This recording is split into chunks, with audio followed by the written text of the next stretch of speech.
Bismillah teman-teman semua. Kali ini kita akan coba sharing ya. Kita ingin berbagi tips tentang bagaimana mengatasi supaya diri kita itu tidak gampang sakit hati. Sebenarnya ya susah-susah gampang lah teman-teman. Secara teori ini sebenarnya sangat gampang sekali. Cuman secara prakteknya memang harus butuh effort yang lebih ya. Kita harus mujahadah benar-benar. Setidaknya kita perlu membenahi dua hal. Yang pertama tentang niat yang ada di dalam hati kita. Ketika kita melaksanakan segala sesuatu itu niatnya bukan karena Allah, maka ya siap-siap aja kita pasti akan merasakan sakit hati. Misal kita berbuat baik kepada seorang yang kaya karena mengharapkan nanti orang kaya ini bakal memberikan sesuatu kepada kita misalnya. Kalau niatnya sudah seperti itu, ketika kita sudah berbuat baik, orang kayanya kemudian tidak memberikan sesuatu kepada kita seperti yang kita harapkan, ya pasti sakit hati gitu kan. Tapi ketika kita berbuat baik itu alasannya karena Allah, kita berbuat baik karena memang Allah suka dengan hambanya yang berbuat baik kepada siapapun, ya udah kita berbuat baik aja. Kita hanya mengharap sesuatu ya dari Allah saja gitu, ya nggak akan sakit hati gitu. Coba kita introspeksi diri kita lagi, ketika kita melakukan sesuatu kemudian kita sakit hati, sebenarnya niat kita apa sih gitu ya. Itu yang pertama. Kemudian yang kedua, kita harus membangun hati kita, pikiran kita, bahwasanya segala sesuatu yang datang dari Allah itu pasti baik. Jadi kita harus berprasangka baik kepada Allah.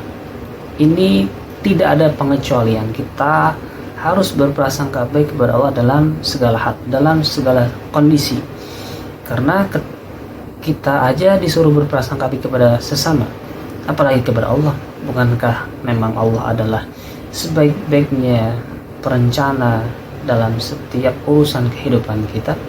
Lalu apalagi yang membuat kita ragu akan janjinya gitu ya.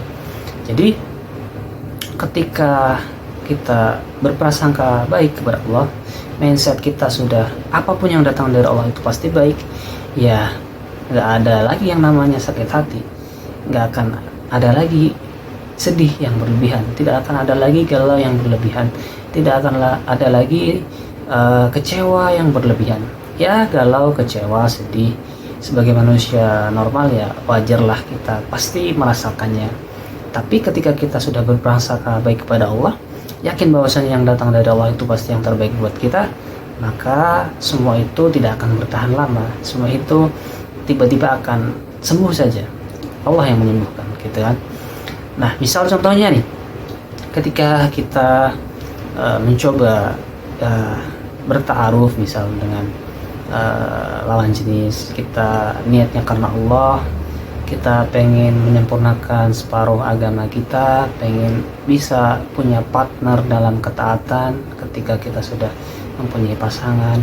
Tapi qadar Allah mungkin jalannya tidak semulus apa yang kita pikirkan, terus mungkin belum bertemu dengan jodoh terbaiknya karena banyak hal lah, banyak alasan gitu ya. Ya kita berprasangka baik aja kepada Allah. Yang penting sebagai makhluk, sebagai manusia, kita fokus pada memaksimalkan ikhtiar, memaksimalkan doa, karena disitulah kapasitas kita sebagai manusia. Kita hanya disuruh untuk berusaha. Adapun hasilnya yaitu terserah Allah. Allah pasti memberikan yang terbaik buat kita. Jadi nggak usah pusing, nggak usah ragu, nggak usah dibuat gelisah dengan hasil akhir, nggak usah, nggak perlu kita mikirin hasil akhir. Hasil akhir biarkan Allah yang akan menentukan apapun yang Dia mau, dan itu pasti terbaik buat kita. Adapun usaha, adapun doa, itu yang harus kita fokus di situ, kita maksimalkan di situ. Karena definisi pasrah kepada Allah itu adalah setelah memaksimalkan ikhtiar dan juga doa. Ya saya rasa sih ketika kita sudah benar pada dua hal tersebut, niat yang karena Allah, berprasangka baik kepada Allah, maka sakit hati kayaknya sulit hatinya buat bisa sakit hati, karena auranya selalu positif. Masya Allah.